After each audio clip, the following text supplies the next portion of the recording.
فاتحہ۔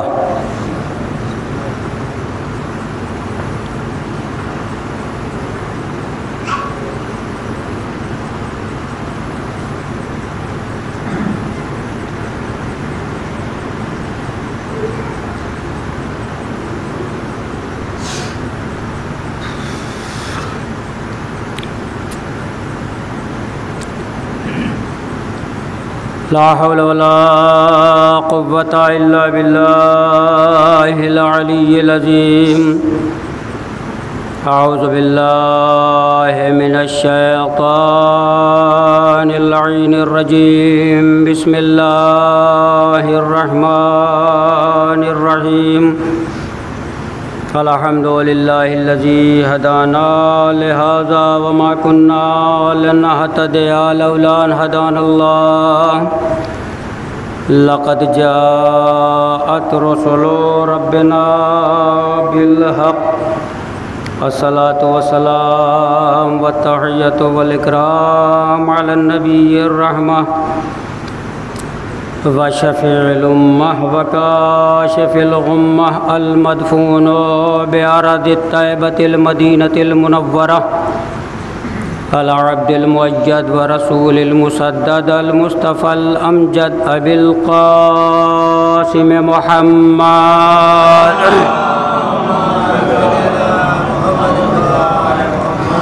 وآله الطيبين الطاهرين المعصومين المظلومين، ولعنة الله على أعدائهم ومنكر فضائلهم وغاصب حقوقهم أجمعين من الآن إلى قيام يوم الدين۔ أما بعد، فقد قال الله سبحانه تبارك وتعالى في محكم كتابه المجيد، وهو أصدق الصادقين وقوله الحق۔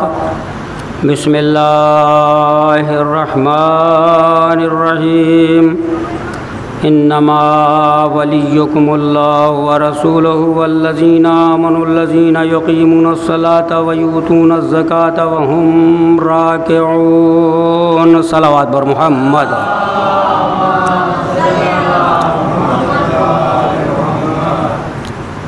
حضرات محترم، بزرگان ملت، ماتم داران سید الشہداء، عزاداران امام مظلوم کربلا، خالق دو جہاں مالک کون و مکان، اپنی پاک و پاکیزہ طیب و طاہر معجز نما کتاب قرآن مجید میں ارشاد فرما رہا ہے، انما ولیکم اللہ، جو آیت بڑی مشہور و معروف آیت ہے، جس کے ذیل میں ہمیشہ مقررین تقریریں کیا کرتے ہیں، ذاکرین مجلسیں پڑھا کرتے ہیں۔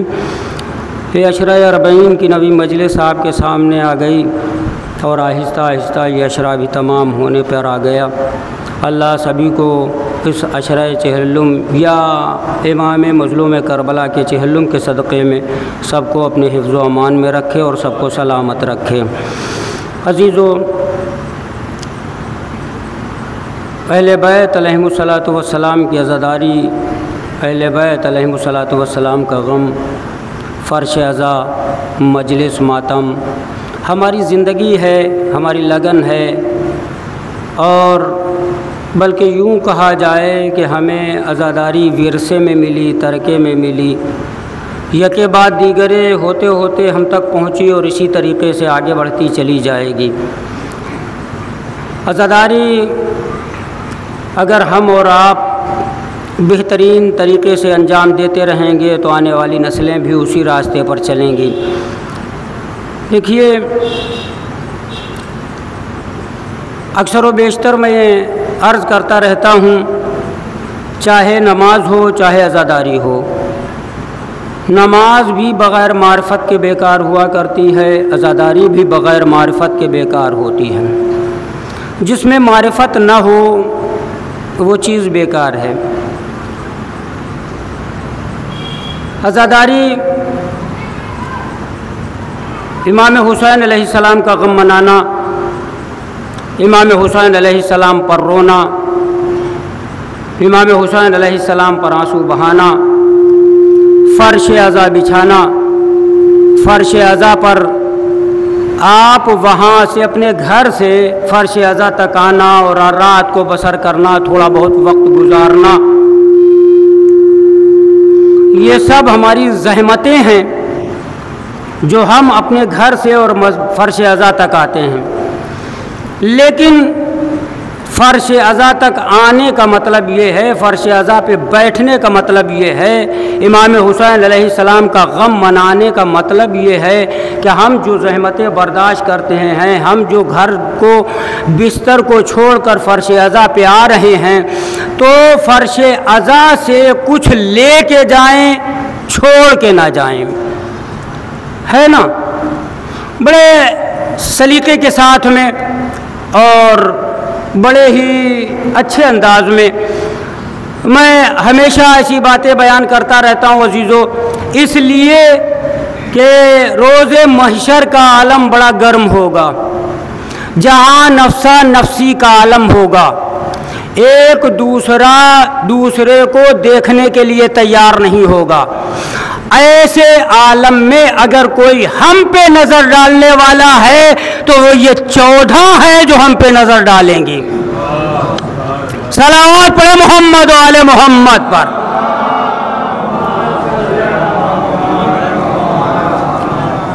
سب کے سب منہ موڑ لیں گے، لیکن 14 ہیں جو ہماری مدد کے لیے آگے بڑھیں گے اور شفاعت کریں گے.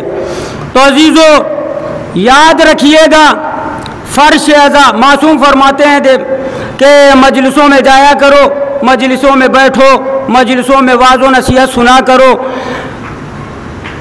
ایک جملہ بڑا اچھا یاد آ گیا، چاند محرم کا نمودار ہو اور محرم کا چاند نمودار ہونے کے بعد میں 8 ربیع الاول آ جائے، 8 ربیع الاول کے بعد میں 9 ربیع الاول آئے، تو اپنے اعمال کو جھانک کے دیکھ لے کہ مجلسوں نے ہمیں کیا دیا اور کیا ہم نے سیکھا.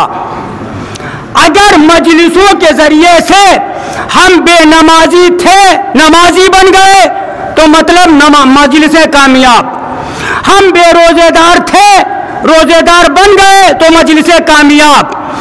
ہم غیبت کرنے والے تھے، ہم نے غیبت چھوڑ دی، مجلس کامیاب. اگر ہم بے ایمان تھے، ایماندار بن گئے تو مجلس کامیاب. اور اگر ہم بے نمازی تھے، بے نمازی رہے، بے روزے دار تھے، بے روزے دار رہے، بے ایمان تھے، بے ایمان رہے، اور جس عمل کر رہے تھے پہلے مجلسوں سے محرم کا چاند نکلنے سے پہلے، اسی اعتبار سے ہم پھر بعد میں رہے، تو اس کا مطلب یہ ہے کہ مجلسوں نے ہمیں کچھ نہیں دیا. تو معصوم فرماتے ہیں اپنے عمل کو دیکھ کر تم فیصلہ کر لینا کہ مجلسوں میں جانے کے لیے تم نے اپنے کو بنایا یا نہیں بنایا. صلوات پڑھے محمد و آل محمد.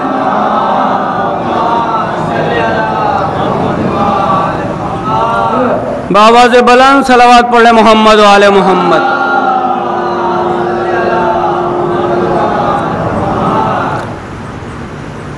تو اپنے کو دیکھ لینا، اگر عمل میں تبدیلی آ جائے تو سمجھنا مجلسیں تمہاری کامیاب ہو گئیں، اور عمل میں تبدیلی نہ آئے تو سمجھ لینا، میں یہ تو نہیں کہہ سکتا کہ مجلسیں ناکام ہو گئیں، نہیں، جملہ بدل کے آپ کے سامنے بیان کروں گا، مجلسیں تو کامیاب ہو گئی مگر ہم ناکامیاب ہو گئے، اس لیے کہ ہم نے مجلسوں کو سن کر بھی عمل انجام نہیں دیا.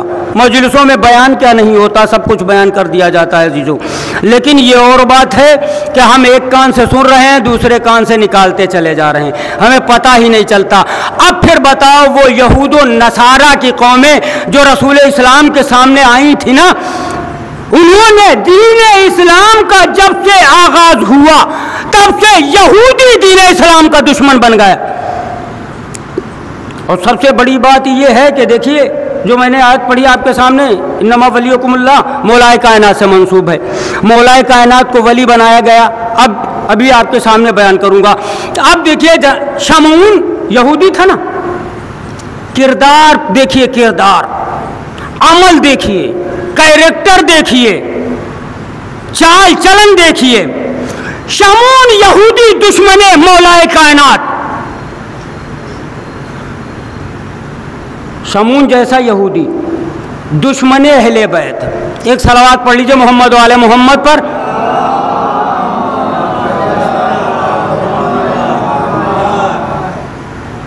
آج کئی چیزوں کی کمی ہے اور انشاءاللہ اسی سستی سے کے ساتھ ہماری مجلس بھی ہو جائے گی. صلوات پڑھ لیں مل جل کر بآواز بلند.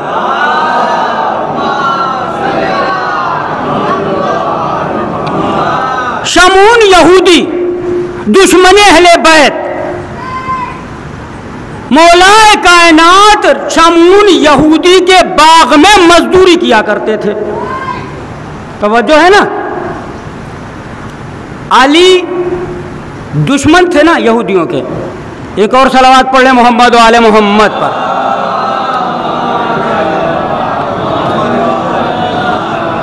یہودیوں کا دشمن، یہودی دشمن تھے اہل بیت کے، مولا کائنات کے بھی یہودی دشمن.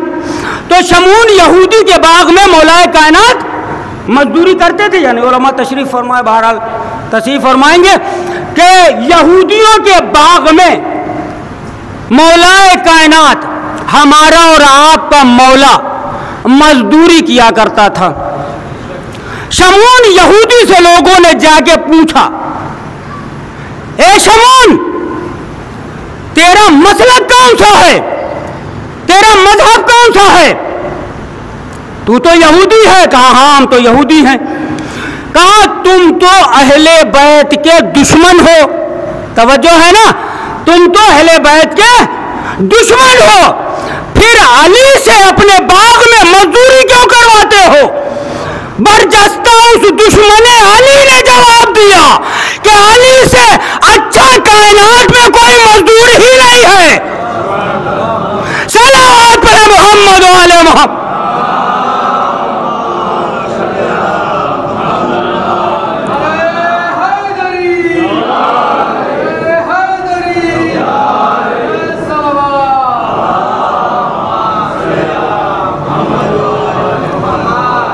گواہی تو وہ گواہی ہوتی ہے جو دشمنوں کی زبان سے نکل جائے.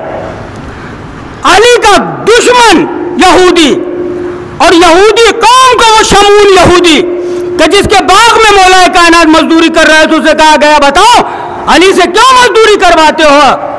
تو برجستہ اس نے کیا جواب دیا؟ علی سے اچھا کوئی دنیا میں مزدور نہیں ہے. معلوم یہ ہوا کہ کیریکٹر اور کردار دشمنوں کے اندر وہ تھا کہ دشمن بھی اہل بیت علیہ الصلوۃ والسلام کے لیے یہ کہتے ہوئے نظر آ رہے تھے کہ دیکھو علی دشمن تو ہے مگر اتنا اچھا اخلاق ہے، اتنا اچھا کردار ہے، اتنا بڑا ایماندار ہے کہ ہمارے باغ میں رہ کے مزدوری تو کرتا ہے مگر ایمانداری کے ساتھ کرتا ہے. صلوات پر محمد و آل محمد.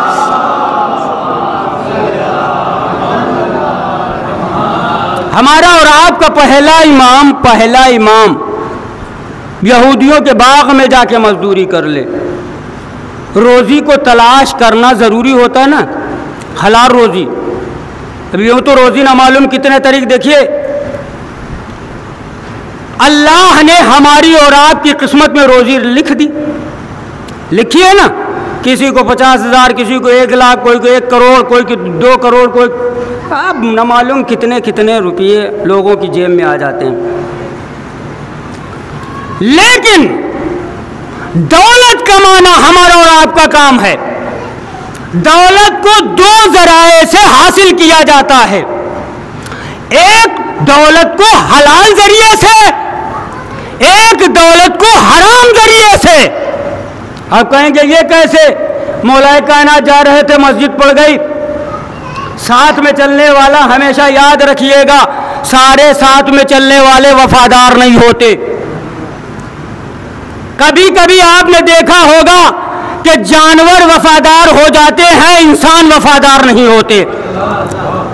اب دیکھ لیجئے مولا کائنات جا رہے ہیں، گھوڑا رکا، ساتھ میں چلنے والے مسجد میں جا رہے ہیں، ابھی واپس آتے ہیں. مولا مسجد میں چلے گئے، وقت نماز نہیں تھا، مولا مسجد میں گئے، وضو کیا، عبادت کی، واپس آئے، وضو کیا، نماز پڑھی، نماز پڑھ کے واپس آئے، گھوڑا جانور تھا، توجہ ہے نا، گھوڑا جانور تھا، مولا کائنات نے اس ساتھ میں آنے والے سے کہا تم یہاں رک جاؤ، میں ابھی واپس آتا ہوں۔ مولا اندر گئے، اندر سے واپس آئے، جسے رکنا چاہیے تھا وہ چلا گیا، جسے جانا چاہیے تھا وہ علی کا انتظار کر رہا ہے۔ اب جو علی نے دیکھا، دیکھنے کے بعد میں مسکرائے، مسکرانے کے بعد کہا تیرے پاس سے تو لجام ہی غائب ہو گئی، کتنا اچھا آدمی تھا کہ یہ بیچارہ، ہم تو اسے اپنا نگہبان بنا کے چھوڑ گئے تھے، اس نے تو گھوڑے کی لجام ہی اتار لی۔ اب اتنے میں دیکھا کہ قمبر چلے آ رہے ہیں، قمبر کو قریب بلایا، قمبر لو 2 درہم لے لو، بازار میں چلے جاؤ، مہار لجام لے کے آ جاؤ۔ قمبر گئے بازار میں، مارکیٹ مہاروں لجاموں کی نہیں تھی، قمبر ٹہل رہے تھے، ایک کنارے گئے، وہی شخص وہی لجام بیچ رہا تھا۔ اچھا علی کا غلام قمبر گھوڑے کی لجام نہ پہچانے تو عجب بات ہے نا۔ قمبر پہنچے، پہنچنے کے بعد ایک مرتبہ نگاہ پڑی، قمبر پہچان گئے، کہا بتاؤ لجام بیچو گے؟ کہا ہاں بیچنے کے لیے تو بازار میں لایا ہوں۔ کہا کتنا دے دوں؟ کہا 2 درہم۔ مولا نے کتنے دیے تھے؟ 2 درہم۔ 2 درہم اسے دیے، دینے کے بعد لجام کو لیا، مولا کائنات کی خدمت میں پہنچے، مولا کو لجام دیا۔ توجہ چاہتا ہوں عزیزو، مولا نے لجام کو لیا، کہا قمبر یہ لجام کس کی ہے؟ کہا مولا آپ کی۔ کہا قمبر جب مسجد میں گیا تھا تو ارادہ یہ تھا کہ جب واپس آئیں گے تو اسے مزدوری 2 درہم عطا فرمائیں گے، توجہ ہے نا، 2 درہم اسے عطا فرمائیں گے، لیکن اس کی قسمت پہ تو 2 درہم تھے، میں دیتا تو حلال کے تھے، اب جو لیے ہیں وہ حرام کے ہیں۔ صلوات پر محمد و آل محمد۔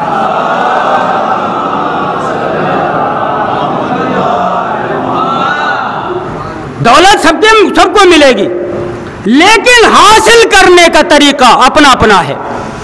اب کوئی اللہ پہ بھروسہ کیے بیٹھا ہوا ہے، اب بہت سے اللہ پہ نہیں بلکہ اللہ والوں پہ بھروسہ کر کے بیٹھے ہوئے ہیں، کیا جائے؟ اچھا جو اللہ پہ بھروسہ کرتے ہیں، اب بات نکل آئی، ایک مسجد میں نماز پڑھ رہا تھا آدمی، رو رو کے اللہ کی بارگاہ میں گڑ گڑا کے کہہ رہا تھا میرے معبود مجھ پہ قرضہ ہے، میرے گھر میں کھانے کو نہیں ہے، میرے معبود میرا کھانے کا، میرے قرضے کا انتظام کر دے۔ اللہ سے رو رو کے ادھر دعا کر رہا تھا، ایک جوان آفس گیا، آفس سے واپس گھر آیا، گھر میں آنے کے بعد لباس تبدیل کیے، گھر میں تھوڑی دیر بیٹھا، دل الجھنے لگا۔ اب جو دل الجھا تو اس نے کہا کہاں جائیں؟ اٹھا گلی میں نکلا، دیکھا سامنے مسجد ہے۔ اب جو مسجد سامنے آ گئی، معلوم ہے اللہ کے ذکر سے انسان کے دلوں کو سکون حاصل ہوتا ہے، توجہ ہے نا، اللہ کے ذکر سے انسان کے دلوں کو سکون ملتا ہے۔ اس نے سوچا چلو قرآن کی آیت ہے، اللہ کے ذکر سے دلوں کو سکون ملتا ہے، اللہ کی بارگاہ میں چلتے ہیں، تھوڑی دیر کے لیے دل کو سکون پہنچے گا۔ یہ مسجد میں داخل ہوا، اللہ والے ایسے ہوتے ہیں۔ یہ مسجد میں گیا، وہ بیچارہ رو رہا تھا، ایک کونے میں بیٹھا، وہ مسجد کی گڑ گڑا کی آواز دے رہا تھا میرے معبود ہمارے گھر میں کھانے کو نہیں ہے، کپڑا نہیں، بچے پریشان ہے۔ یہ اس نے وضو کیا، نماز پڑھی، اس کی کانوں میں رونے کی آواز آئی، یہ آہستہ سے اس بیچارے کے پیچھے جا کے کھڑا ہو گیا مسجد میں، یہ رو رو کے فریاد کر رہا ہے۔ جب رو رو کے فریاد کر چکا، یہ اس کے قریب بیٹھا، اور بیٹھنے کے بعد اس نے پوچھا کہ بتاؤ کیا تمہیں حاجت ہے؟ تو اس نے اپنی حاجت کو بتا دیا، اس نے اپنی جیب سے رقم کو نکالا، اس کے حوالے کر دیا، کہا یہ اتنی رقم لے لو، کیا اتنے میں تمہارا کام چل جائے گا؟ اس نے کہا یہ تو زیادہ ہے، اس میں کام ہمارا چل جائے گا اور بچ بھی جائے گا۔ یہاں تک بات ہو گئی۔ اب دینے کے بعد میں یہ اٹھا، اٹھنے کے بعد میں اس نے کارڈ کو نکالا، کارڈ نکالنے کے بعد اس نمازی کے حوالے کیا.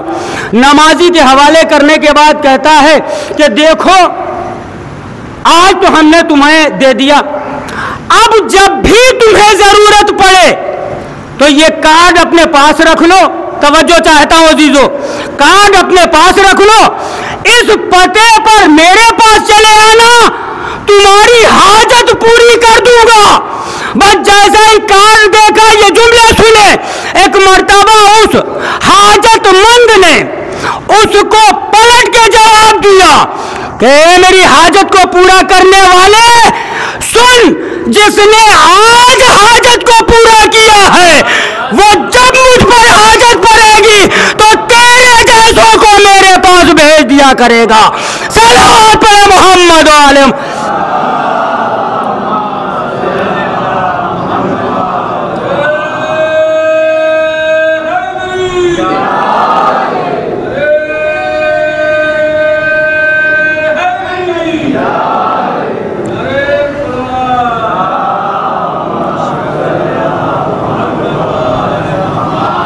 جب حاجت مند کوئی ہوتا ہے اور اللہ کی بارگاہ میں لا لگا دیتا ہے تو اللہ خود انتظام کر دیا کرتا ہے. بندے کو بھیجا، ابھی آفس سے آیا تھا، ابھی پریشان تھا، خود مسجد میں چل کے گیا، اسے عطا بھی کیا، لیکن دوسری مرتبہ کے لیے کیا جواب دیا؟ اگر ہم مسجد میں ہوتے کوئی آ جاتا نماز میں مدد کر دیتا، بعد میں کارڈ دے دیتا تو خوشی سے جیب میں رکھ لیتے. تو کہتے بعد میں ہمارے کام آئے گا. اللہ بھروسہ کرے تو اللہ پہ بھروسہ کرے، کسی ذات پہ بھروسہ نہ کرے. کوئی ذات آپ کو کتنا دے دے گی، اسی لیے وہ رازق مطلق ہے، دیتا ہے شرمندہ نہیں ہونے دیتا، لیکن بندہ دیتا ہے تو تمہیں شرمندہ بھی ہونا پڑتا ہے. کیا کہنا اہل بیت علیہم الصلوۃ والسلام کا؟ اگر حالت رکوع میں جا کر سال دروازے پہ آ جاتا ہے، اشارہ کر کے انگوٹھی دے دیا کرتے ہیں تو اللہ آیت نازل کر دیتا ہے اور کہتا ہے دیکھو کچھ ایسے بھی بندے ہیں جو حالت رکوع میں زکات دے دیتے ہیں، ہم انہیں ولی بنا کے دنیا میں بھیج دیا کرتے ہیں. صلوات پر محمد و آل محمد.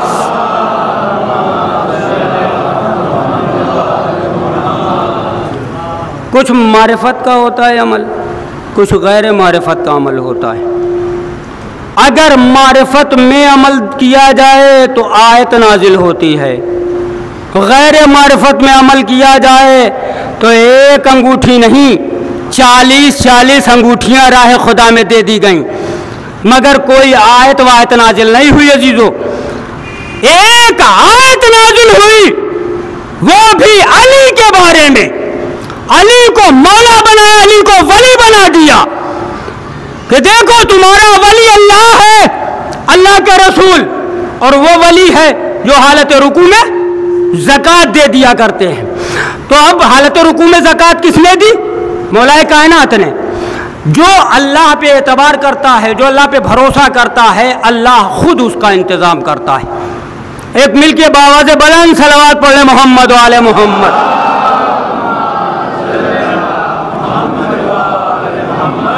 دیکھیے انہوں نے کہا ہے نا اللہ سب کو دیتا ہے لیکن دیتا انہی کے طفیل سے ہے. آپ سمجھ لیں کہ ہم اللہ سے مانگ لیں اللہ سے ہمیں مل جائے گا سب کچھ، اللہ سے کچھ ملنے والا نہیں ہے. اللہ سے ملے گا اسی وقت جب ہم ان سے بھی مانگیں گے، ان کو ذریعہ بنائیں گے. قرآن کی آیت ہے یا ایھا الذین آمنوا وابتغوا الیہ الوسیلہ وجاہدوا فی سبیلہ لعلکم تفلحون. اے ایمان لانے والو وسیلہ تلاش کرو، اور جب تم وسیلہ تلاش کرو گے تو اسی وسیلے کے ذریعے سے تم فلاح و بہبود کو پہنچ جاؤ گے، اور اسی وسیلے کے ذریعے سے اللہ تک تمہاری رسائی ہو جائے گی. یہ لباس بشریت میں بھیجے ہی اسی لیے گئے تاکہ یہاں آئیں تو ہم جیسے بن جائیں، وہاں جائیں تو نوری بن جائیں. ہمارے اور ان کے درمیان میں فاصلہ تو یہی ہے جیزو کہ ہمارے درمیان میں آئیں. تو لباس بشر میں، اگر لباس بشر میں نہ آتے تو دنیا کے آسمان پہ رہنے والوں کی آنکھیں خیرہ ہو گئی. بھائی پنجتن اگر چادر کسا کے نیچے آ گئے تو سارے ملک کی آنکھیں چودھیا گئی. اور یہی تو پوچھ رہے تھے پروردگارا چادر کے نیچے ہے کون؟ معلوم یہ ہوا اگر ان کا نور ایک جگہ جمع ہو جائے ولو چادر کے نیچے ہی کیوں نہ ہو، اور چادر بھی ایسی ویسی چادر نہیں تھی بلکہ شہزادی کونین کی چادر تھی. چادر کے نیچے آنے والے بھی نوری تھے. اس نور کو آسمان کی بلندیوں پہ جاتے ہوئے فرشتوں نے دیکھا تو فوراً پوچھ لیا مالک کس کا نور ہے؟ کہا یہ پنجتن کا نور ہے. معلوم یہ ہوا کہ نور پنجتن جب ذوفگن ہوتا ہے تو آسمان کی بلندیوں پہ جاتا ہے، آسمان کی بلندیوں پہ جاتا ہے تو ملک کی آنکھیں خیرہ ہونے لگتی ہیں. عزیزو ملک جیسے اللہ کی مخلوق جن کی آنکھیں چودھیا جائیں تو پھر ہمارے اور آپ کی کیا اوقات ہے.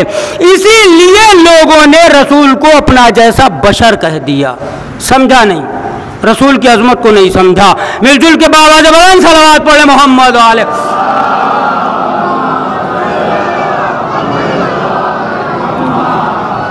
یہ اہل بیت کے گھرانے کی باتیں ہیں. اللہ نے ہمیں اور آپ کو اس دنیا میں پیدا کیا. ہم اور آپ چاہیں حلال روزی کمائیں چاہیں حرام روزی کمائیں، طریقے ہیں، دونوں طریقے ہیں. اور چاہے ہم محنت کریں. دیکھیے اللہ نے عبادت کے بھی طریقے بتائے. صرف پروردگار عالم نے یہ نہیں کہا کہ تم چلے آؤ مسجد میں ہماری عبادت کرتے رہو، بس تم نماز پڑھتے رہو. ایک صلوات پڑھے محمد و آل محمد پر.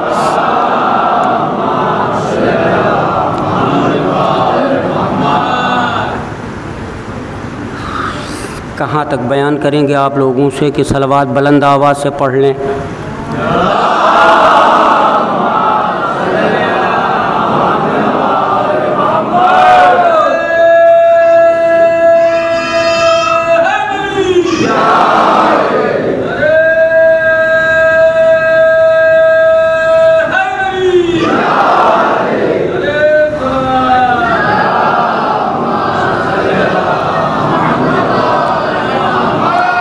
مولائی ہو تو سر اٹھا کے چہرہ کھل کے دلوں کو روشن کر کے سنا کرو.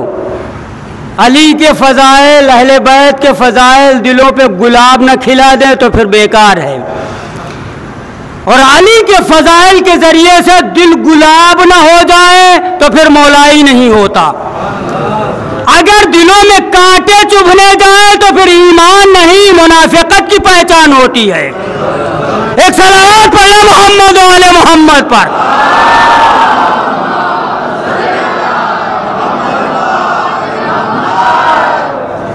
علی کے فضائلوں کو سننے کے لیے ہمیں خوش ہونا چاہیے.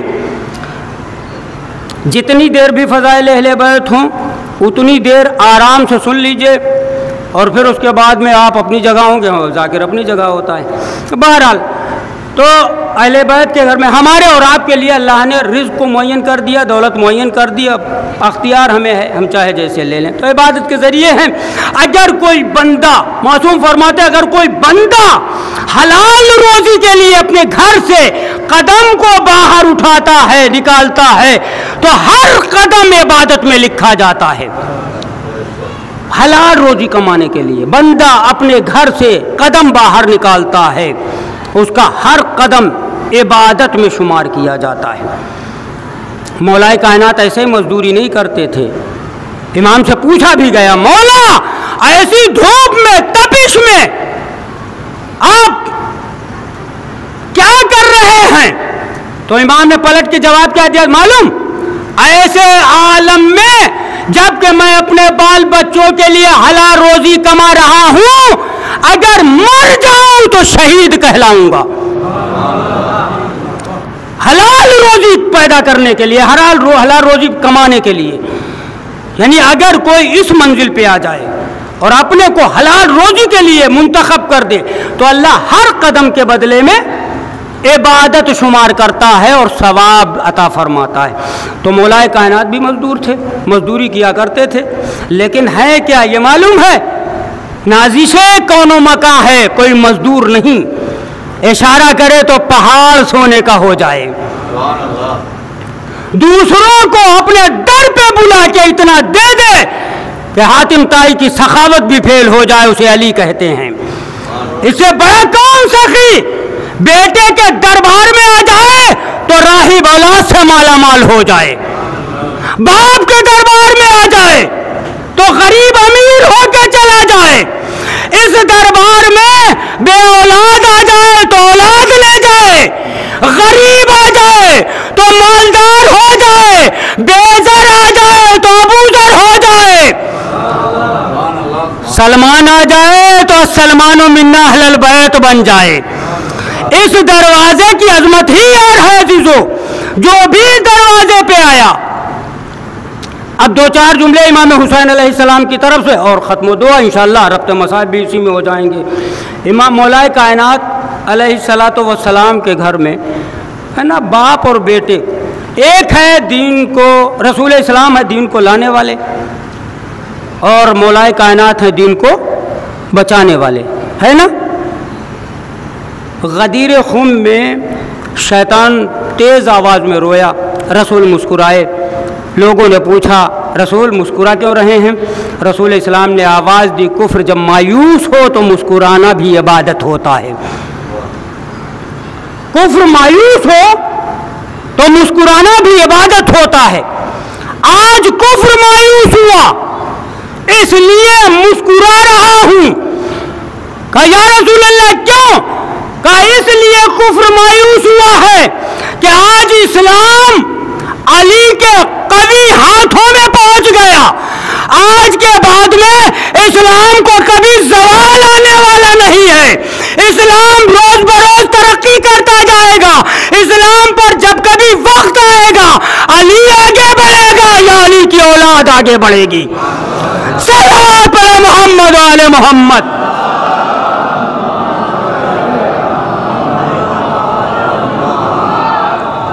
مولا امام حسین علیہ السلام کی ولادت ہو گئی، تشریف لے آئے، دنیا میں آئے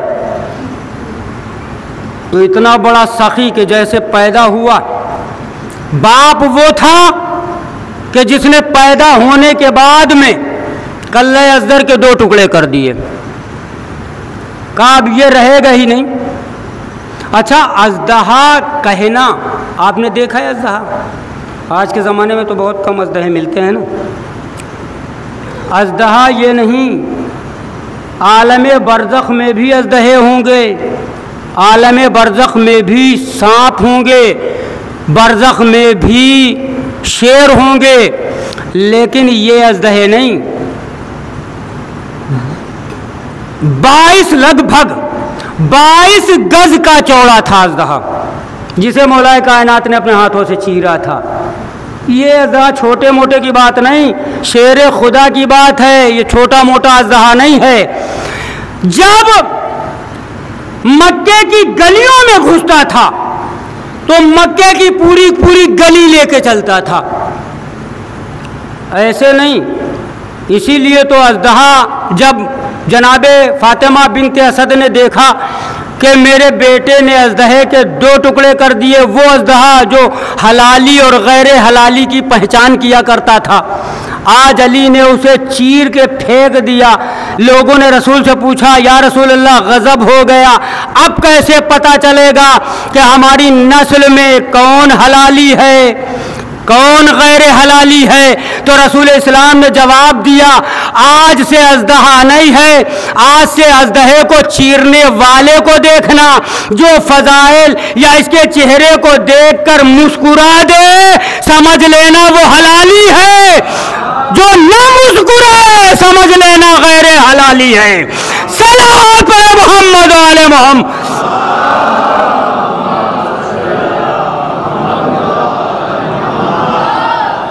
تو اسی کے گھر میں امام حسین علیہ السلام پیدا ہوئے، باپ پیدا ہوا اژدہے کے 2 ٹکڑے کیے، بیٹا پیدا ہوا فطرس جیسوں کو بالوں پر دے دیے، آگے بڑھے تو راہب کو اولاد دے دی۔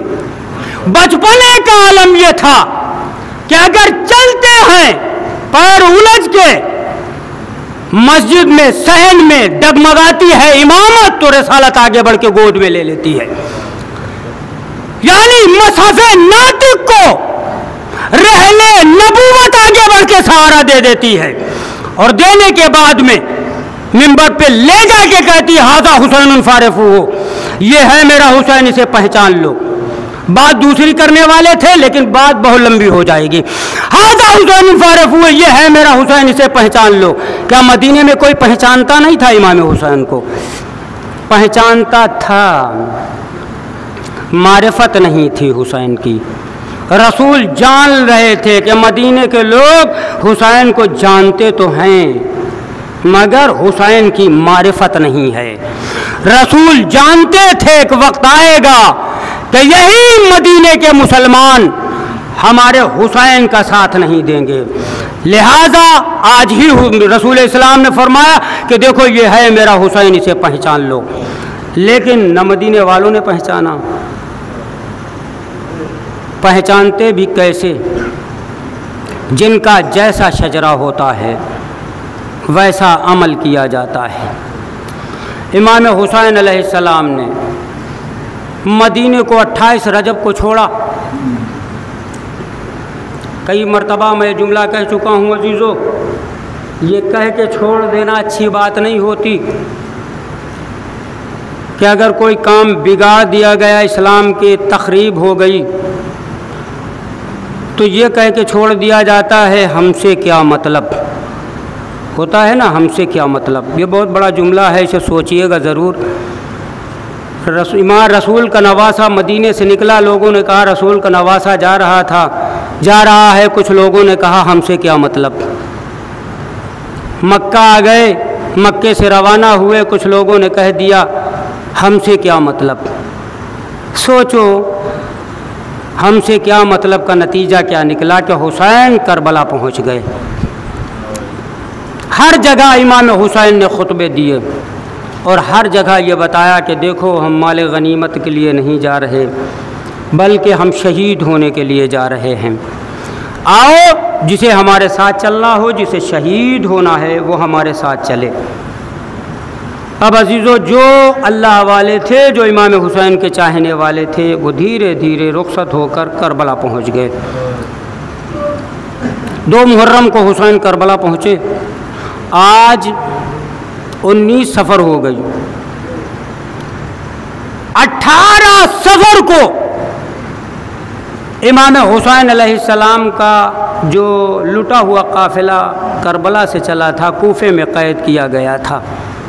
دیکھیے 2 محرم کو جو پہنچے ہیں امام حسین، 10 محرم کو شب عاشور آ گئی۔ اولاد والوں کلیجے پہ ہاتھ رکھ کے سن لیجئے گا، تھوڑی دیر کے لیے مصائب، رونے والوں دل بھر کے رو لیجئے گا۔ اس لیے ہمارا رونا، جو ہماری آنکھوں سے آنسو نکلتے ہیں، یہ رومال زہرا میں جگہ پاتے ہیں۔ وہ کوکھ اجڑی ہوئی ماں جس نے اپنے بیٹوں کو چکیاں پیس پیس کے پالا، وہ ماں جو اپنے بیٹے سے اتنا پیار کرتی تھی، وقت آخر بھی اپنے والی و وارث سے کہہ کے جاتی ہے میرے والی و وارث میرے حسین کا خیال رکھنا، کبھی پیاسا نہ رہے۔ توجہ عزادارو، وہ ماں جو اتنا اپنے بلال کو چاہتی، لیکن آج جب فرش عزا بچھا دی جاتی ہے تو وہ ماں ٹوٹی ہوئی پسلیوں پر ہاتھ رکھ کے فرش عزا پہ آن کے کہتی ہے میرے لال پہ رونے والوں، میں تم سے کچھ مانگنے نہیں آئی ہوں بلکہ اشکوں کا نذرانہ لینے آئی ہوں۔ سنیں شب عاشور آ گئی، جناب زہرا بھی کربلا پہنچ گئی حسین کے ہمراہ۔ شب عاشور آئی، روایت بتاتی ہے سکینہ شب عاشور کبھی اس کمرے میں کبھی اس خیمے میں، اور زیادہ تر بہن اپنے ننھے بھیا علی اصغر کے خیمے میں جایا کرتی تھیں۔ اولاد والوں سوچیں بہن بھائی کی محبت کیا ہوتی ہے۔ بہن